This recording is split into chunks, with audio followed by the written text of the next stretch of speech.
Senator Joseph Biden may have more explaining to do. The new questions stem from taped remarks of Biden during an April campaign appearance in New Hampshire. I went to law school on a full academic scholarship, the only one in my class to have a full academic scholarship. Went back to law school and, in fact, ended up in the top half of my class. I was the outstanding student in the political science department at the end of my year. I graduated with 3 degrees from undergraduate school and 165 credits, only needed 123 credits. Biden now concedes he did not graduate in the top half of his law school class, that he does not have 3 degrees from college, and that he was not named outstanding political science student in college. Newsweek says Biden actually went to school on a half scholarship, ended up near the bottom of his class, and won only 1 degree, not 3. Joe Biden ranked 76th in a class of 85 at the University of Syracuse Law School. I mean, this guy comes off this whole thing as a flyweight. Now Biden says Newsweek is right. His memory had failed him.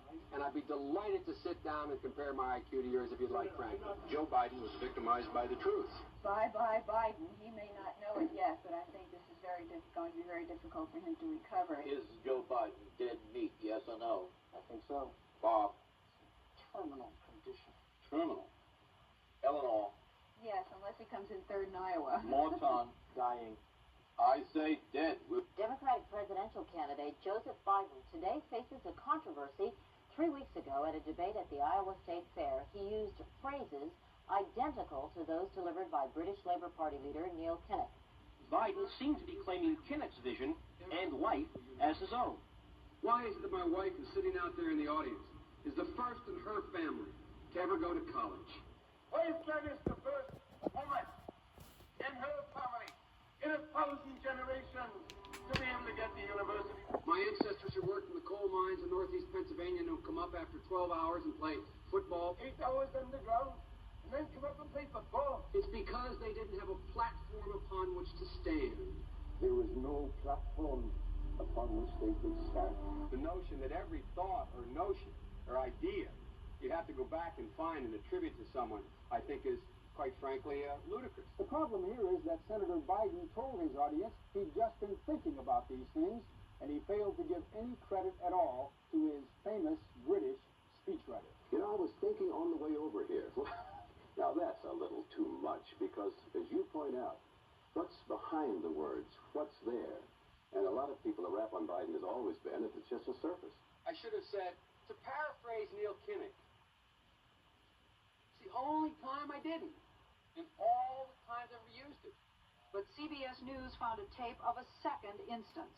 It reappeared in the New York Times with a new charge, that Biden had appropriated a famous litany from the late Robert Kennedy about what the gross national product cannot measure. It cannot measure the health of our children, The health of our children, the quality of our education, the quality of their education, the joy of their play, or the joy of their play.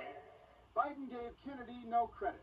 He's also quoted or paraphrased John Kennedy, Hubert Humphrey, and British Labour Party leader Neil Kinnock, all without credit. Joseph Biden admitted today that he committed plagiarism when he was in law school. He said it was a mistake, but that it was unintentional. He quoted 5 pages of someone else's work without proper citation. I've done some dumb things, and I'll do dumb things again.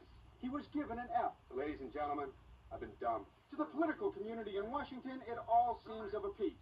Plagiarism at law school, plagiarism on the stump. The great communicator. Strike that. The great imitator.